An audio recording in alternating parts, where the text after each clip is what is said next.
Padating na dito sa Pilipinas ang bagong import ng Barangay Ginebra na si Riley Grigsby. Ito mismo ay kinumpirma ni Coach Tim Con at magpa-practice na to sa lalo't madaling panahon. Dahil ang Barangay Ginebra, yung first game nila ay sa July 19 na at gusto na mag-ready talaga ni Coach Tim Con.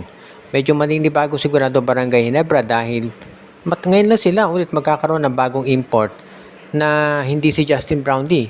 Last time na nangyari ito si Tony Bishop yung import nila at si Tony Bishop naglaro na sa PBA sa Meralco Bulls. So kahit paano pamilyar na yung mga players at si Bishop dito sa style ng laro sa liga. Pero si Riley Grigsby, first time niya maglalaro dito sa PBA. Kaya medyo talagang matinding adjustment ang inaasahan natin dito sa Barangay Ginebra.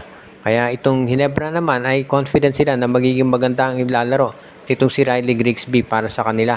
Kaya isa to sa mga magiging kaabang-abang na gagawin itong Barangay Ginebra. Of course, siguradong hindi naman maiiwasan to, no? Pero tiyak na gagawin ng mga fans ay ikukumpara itong si Riley Grigsby dito kay Justin Brownlee. Pero sa tingin ko, hindi dapat gawin yan ng mga fans dahil unang-una, wala kang makikita na ibang player na katulad ni Justin Brownlee sa totoo lang.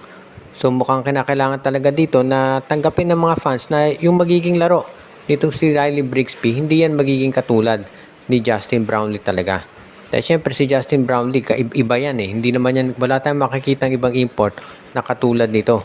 So ang importante lang dito kay Riley Grigsby ay ipakita niya kung ano yung magagawa niya. For example, kung kaya niyang magpakitang mag-score, mag-rebound, kung ano lang yung pagagawa ni Coach Tim Con, kung magagawa niya, iba importante at magawa na rin niya yan. Kaya sa tingin ko, mukhang inuot na talaga yung plano ng Barangay Ginebra para dito kay Grigsby. Kung sakasakali nga na ito yung mangyari, sa tingin ko magiging isa na to dito sa aabangan natin na po pwedeng gawin ditong Barangay Ginebra talaga para palakasin yung roster nila. At ngayon, ang isa pa nating nasagap na balita naman tungkol dito sa Converge FiberXers. Dahil mukhang ito raw Converge ay medyo masinsina na raw yung usapan dito na ginagawa sa Terra Firma Jeep. Dahil gusto raw ng Converge na makuha itong si Jeo Chu.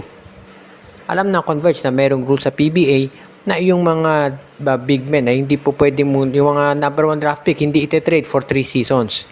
Pero alam naman natin yung mga rules dito sa PBA, ang dali naman yan pwedeng baguhin.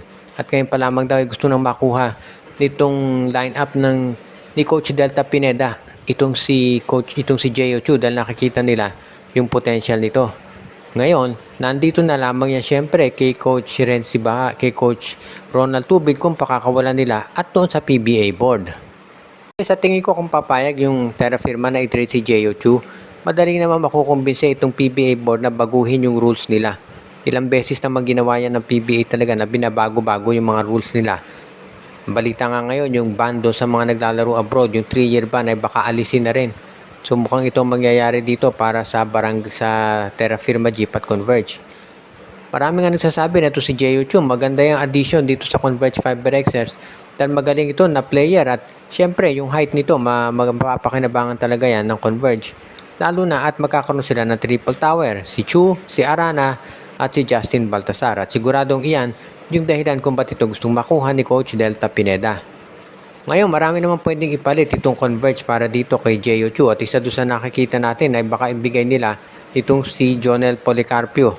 Isa yun doon sa mga big men din nila na po pwedeng maibigay kapalit nito si Jeo Chu. Dahil sigurado kapag ginalis mo si Jeo Chu, ang hahanapin naman ng Terra Firma ay isang big man din. So sapat lamang na si Jonel Policarpio ang ibigay na kapalit nitong si Coach Delta Pineda para naman dito sa kupunan ng Terra Firma.